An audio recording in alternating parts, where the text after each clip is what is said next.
Okay, Alhamdulillah. Today also Allah give opportunity to do another class. We must always thank Allah for giving us the opportunity. Today we're doing what? We're doing transition metals. We have done group 1 alkali metals. We jump group 2 the alkaloids, which are same exact nearly similar properties as the group 1 metals. Okay, we did group 7. What are the group 7 called? Halogens. The halogens. And we have done group O, some people say group 8. Okay, now the vast majority of the periodic table is called the transition metals. Okay, I draw this pre-lecture so that we don't waste time, because this lecture, the time you allocate cannot, give me the opportunity to dilate on most of these things. So I have to do it quickly. Yeah, because if not, it's difficult to download. Okay, this one, they are called transition metals. Do you know why they call transition? Do you know why they call them transition? First of all, they are metals. Okay, they are metals. What are metals? A metal is an element that donates electrons. So if it donates electrons, first of all, it's a metal. Okay, but if it receives electrons, that they are non-metals. So all the here is called non-metals, because they receive electrons. The whole of here are metals of group 1. Okay, special metals. Okay, this one are called alkali. Okay, this one are called alkaloids. Okay, alkaloids. L-O-I-D, alkaloids. Yeah, A-L-K-O-L-O-I-D. Yes, they are called alkaloids. And this one are called alkali metals. Okay, now between them, in fact, some here, if you come down here, they are called transition metals because they have characteristics different from the group 1 and group 2, yet they are metals. Okay, of course they are not non-metals because they have positive charges. That means they form ions, positive charges. They can donate electrons, so they are metals. But their characteristics are significantly different from the alkali metals. Yeah, group 1 and group 2. So we're gonna see. Yes. Okay. What makes them specifically different? From the physical characteristics first. Okay?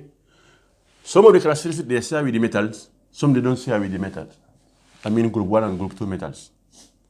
Now, look here, we will have copper, we'll have chromium, we have cobalt, we have manganate or manganese. Okay, sorry. Manganese is Mg. Okay? Yeah. Okay? You have cobalt. Copper, okay? You have even aluminium here. The first thing we look at is the physical characteristics, okay? The physical characteristics is how they look like. How they look like. Okay? Shape, feel, how they feel, okay? Taste, can even put the taste there, yes? But one characteristic of them is they are very colorful. Colorful. Number one, they are very colorful. So you have green, purple, yellow mixed together. That's why most of the expensive minerals, okay, sapphire, gold, yes, gold is a transition metal, yes, gold is a transition metal, yes, gold. No, I mean, these decorative jewels, yes? Gems, yes? So yes, sapphire is a gem, okay? What's another one? Silver is a metal. I don't want to see it that way, okay? Yeah? I don't want to see it. Sapphire? Who knows what sapphire is? Rubies, yes. Rubies, yes? And emeralds, okay? Yes. Most of them are transition metals, yes, because they are very, very colorful.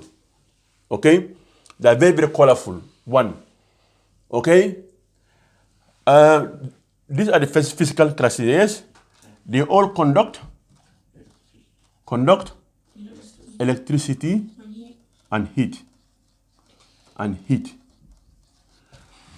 They will only be able to do that if they form ions, okay? Like copper can be copper 2 plus and copper 3 plus, okay? So they will be able to conduct electricity if they, as we explained, metallic bonding, they have positive and negative nucleus and electrons, yes? They can form ions, yes? That means they can be melted, they can be made aqueous, they can conduct electricity, yes? And they can also conduct heat, yes? Yes, they are very, very good conductors of, that's why you have copper wires. Copper wires, in it? Yes. The wires you see on the poles, copper wires, yes? So transition metals, they are very, very reactive, very, very good conductors of heat and electricity. Okay? Now, examples of colorful one is, you have potassium, one of them is potassium permanganate. Okay, maybe potassium and manganate, yeah? And potassium chromide. Potassium, examples of them, yeah? Potassium chromate. We can be potassium and, yes, potassium chromate. And chromium can be 2 plus and 3 plus. In case this one is 2 plus, what will be K? K will be 2 in it. Yes. Okay, if it is potassium 3 plus, it will be 3C1. Yes, chromate. So you can see they even react with group 1 element, group 2 element. Yes. Yeah, this example, these are very, very colorful. I think potassium permanganate is yellow, deep yellow. And chromate is deep green. Yes. So transition metals are very, very colorful. They can conduct electricity, heat. Okay, heat and electricity. Okay. Now, what makes them different? That's what we are looking at. What makes them different from this group? Okay. What makes them different from this group is most of them have more than 2 ions. Okay, you can have copper 2 plus, you can have copper 3 plus. You can have that under 1 and 2, yes? Okay, especially the first ones, yes? Yes? So they can form 2 ions. Okay? And they conduct electricity. They are very reactive, but not as active as group 1 and group 2. Yes? They conduct electricity, but not as 2. Yeah. Everything they have lower and they have those things less than the group 1 metals. Okay? If you look at one of the books, it says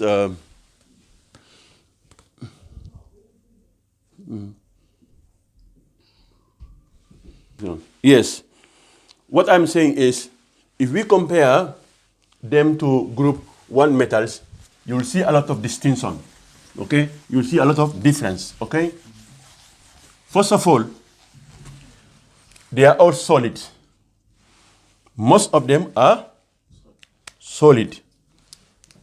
Most of them are solid, very strong. Very strong density. Okay? That means density. That means it's very difficult for you to bend them. Okay? Very strong density. Except for one of them called I think nickel and mercury. Mercury is liquid. Do anybody know what mercury is? So nickel is metal, strong metal. But mercury, exception is mercury. Okay? Mercury is liquid. So mercury is the exception. It's an exception. Mercury, if you see a thermometer, okay, that silvery stuff in the middle, very expensive, okay, that silvery stuff there, which rise and fall depending on the outer temperature of outside, is called mercury. So it's a liquid and it's a transition metal, but it is an exception. Okay? So they have very high melting point. Very high melting point. Very, very high. Much higher than that of group 1. Okay? Very high melting and boiling points. When we do a state of matter, you will see what we mean by melting and boiling point. Yes? Boiling point. Now, melting point, it is the temperature at which a solid changes into a liquid. The boiling point is the temperature at which a liquid changes into a gas. Okay? You have condensation and freezing. Freezing means liquid back to solid. Okay? Condensation means what? Gas back to? Okay, that's right. That's what it means. Okay? So, they have very high melting and boiling point, yes? And freezing point as well. Okay? So, compared to group 1, they have higher melting and boiling point than group 1. They have higher density than group 1. They are very strong than group 1. Because group 1, some of them like potassium, and so we can even cut it by a knife. Okay? Unlike aluminium and copper. Copper is very, very strong in it. Yes. So transition metals, they are solid at room temperature, very strong density, very high melting and boiling point compared to group 1 and group 2. Okay? They can react with group 6, 7, okay? 8. They can react with 5, 6, 7. They can react with group O. Is that a correct statement? No. Why? Because group O have a full configuration. Exactly. Have full configuration, yes. So they can react with that. Yes? So, when we compare them with group 1 metals, they are very, very strong and very high melting and boiling points. Yes? Basically, you don't at GCSE level, you don't need to know much about them, okay? What I give you is actually what you need to know about them. Okay? Now uses. Okay? What are they used for? Catalyst. Number 1 is a catalyst. What is a catalyst? It speeds up reactions. They are used for Finds alternate uses, yes? Catalyst is a substance that finds the alternate path. that is used to speed reaction, yes? To speed up or to catalyze, yes? To speed up chemical reactions, yes? Chemical reactions. And what is the keyword? What is the keyword? What is the keyword? Without... Wow, this is finished. What's happened? What happened? Okay. The keyword is without itself be used up. Be used up in the reaction. In the reaction.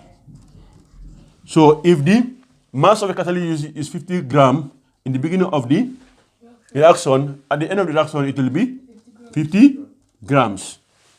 Okay? It provides a pathway that makes the reaction more effective in terms of output-input ratio. Okay? And the amount of energy we need. We have not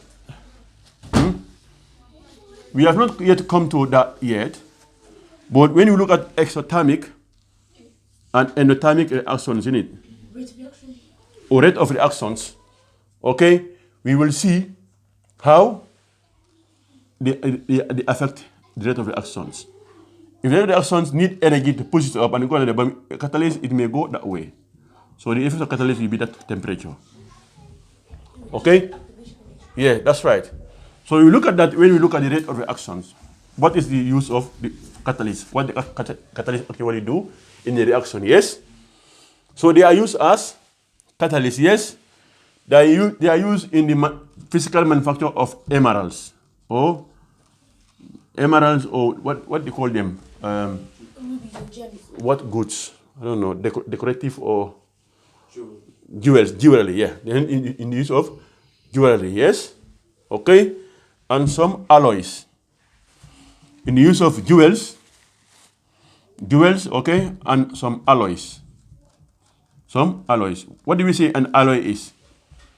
An alloy is a mixture of two or more metals, okay?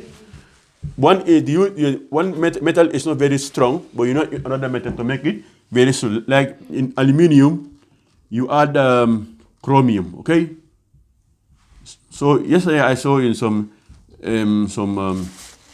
what you call some alloys, yes? One is forgotten its name again. Alloys. I'll check out some alloys I know. Okay? So these are transition metals. Basically, they are big, some of them are big metals. I think germanium is here, isn't it? Francium, germanium. Do you have europium? Do you have rhodium? I think you have your rhodium, yes. Okay? They are all here. They are very, very colorful, reactive, but less reactive than group 1 and group 2 metals.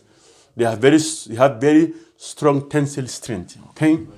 They have very strong tensile strength like copper and iron, okay?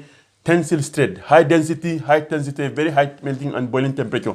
Imagine iron, when they want to mold iron, the amount of temperature they have to involve to make it liquid, very high temperature, okay?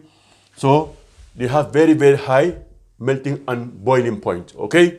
They react with this group 1 and group 2, okay? You can have copper sulfate, okay? Copper 2 plus and sulfate 2 minus, okay? So that will be copper sulfate. Copper sulfate is very, very colorful. I've seen it myself. We have used copper sulfate in testing of certain ions in a compound. We use copper sulfate because if it's not soluble, most of them are not soluble in water. Okay, most compounds of transition metals are not soluble in water. We should write that down, yes? Number 3, most of the compounds, okay, transition metals form with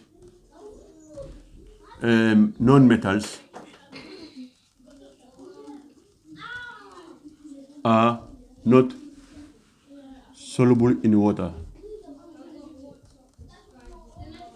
Are not soluble in water.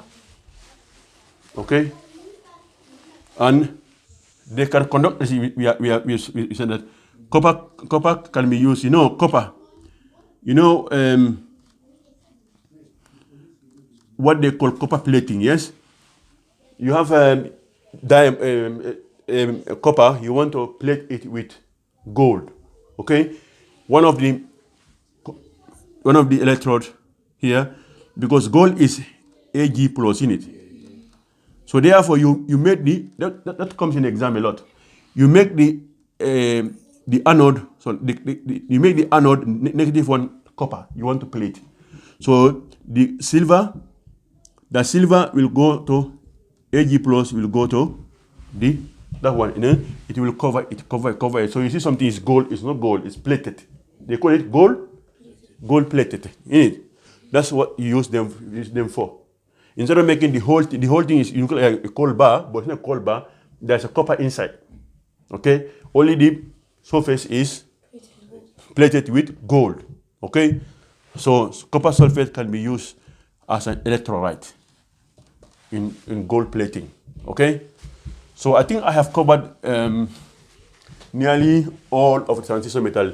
They are between the non-metals and the alkali and alkaloid metals. Some alkaloid metals down there are also transition metals, yes? And most of them, they form more than one ion. That will be our last topic, okay? Number 4 is they form more than one ion. More than one ion. So you can have copper 2+ and copper 3+, yes? You can have ion Fe 2+, you can have ion 3+ in it. You can have cobalt 2+ and cobalt 3+, okay? And you can have even the other is manganese, chromium, yes? Chromium 2+ and chromium 3+, okay? Now, the last one, 5, is isotopes. Nobody mentioned isotopes. Isotopes. Okay? Most of the isotopes we have fall under transition metals. Okay? Although there's a carbon 6 and carbon 7. Okay? There's chlorine 35 and chlorine 37, I think. Okay? So, but most of them isotopes are among transition metals. Yes? And what is an isotope? Isotope is the metal is two metals that have the same atomic number but different mass number. Or different amount. An isotope is an atom first, or an element, yes? An atom or an element, yes? Which has a same atomic number, Or number of protons. okay? Or number of protons, yes? Or number of protons. Atomic number of protons, yes? Or number of protons. But different mass number, okay? Different mass number. Or different number of neutrons. Okay, or different number of neutrons. So you can have chlorine 35.5 and chlorine 36 or 37, yes? Yes. Okay, but they all have, chlorine is how much? 17. Yeah. Yes, but they all have the same atomic number. You see? But a lot of these things are isotopes, yes? So look at it. If ion, okay? Ion, if you have ion like this, what type of ion do you think it will be? Iron oxide. Iron oxide, but ion 2 or ion 3? Iron 2. Why? Because oxygen's valence is 2. Because oxygen is 2-, and you have only one ion, so it must be 2+ in it. Yes, but if you see it like this, Fe2O3, okay, what ion would that be? Iron 3+. Ion 3+. Why? Because these, as we said, they exchange valence, yes. So this means D3 belong to ion, so it's ion 3+ in it. So this one is called ferrous oxide. Ferrous oxide. That is the non-chemical name, okay? That's the non-chemical nomenclature. Do you guys ever heard the word nomenclature? Yeah, is when there's Alima, what is nomenclature? The naming of The naming of compounds, yeah? Compound is called nomenclature, yes? This one is ferrous oxide. That is the ordinary name, okay? Or the street name. But the nomenclatural name or the chemistry name is called iron oxide. 2 oxide. Iron 2, you put the 2 in the middle. So that means that the valency or the charge on this ion when it reacts with the oxide is 2+. Okay? But if you use this other one, the ordinary name is ferric oxide. Ferric oxide. But the chemical name is iron 3 oxide. Meaning this is 3+. Do you see? Yes. So most of transition metal, iron is a transition metal. So therefore, iron have 2 ions. 1 2+, 1 3+. And when they form oxides, These are the different oxides. The same thing will be iron carbonate. Okay? So iron carbonate, same thing. You have FeCO3 or F2CO3, meaning ion 3 and ion 2. Okay? So I think that's the end of the topic on so isotopes. Most of them are isotopes. An isotope, we define what an isotope is. Okay? So transitional metals they form between 4 and 2. Okay? They straddle the whole of that. Okay? They can react with non-metals as group 1, react non-metals. Okay? But in terms of reactivity, the group 1 are more active than them, but they have higher boiling and higher melting point than the group 1 metals. That's all you need to know for the GCSE, okay? When you do A level, then that's a different matter altogether. Okay? Subhanallah bihamdi, subhanallah al-azim, la ilaha illa anta astaghfiruka wa atubu ilayk.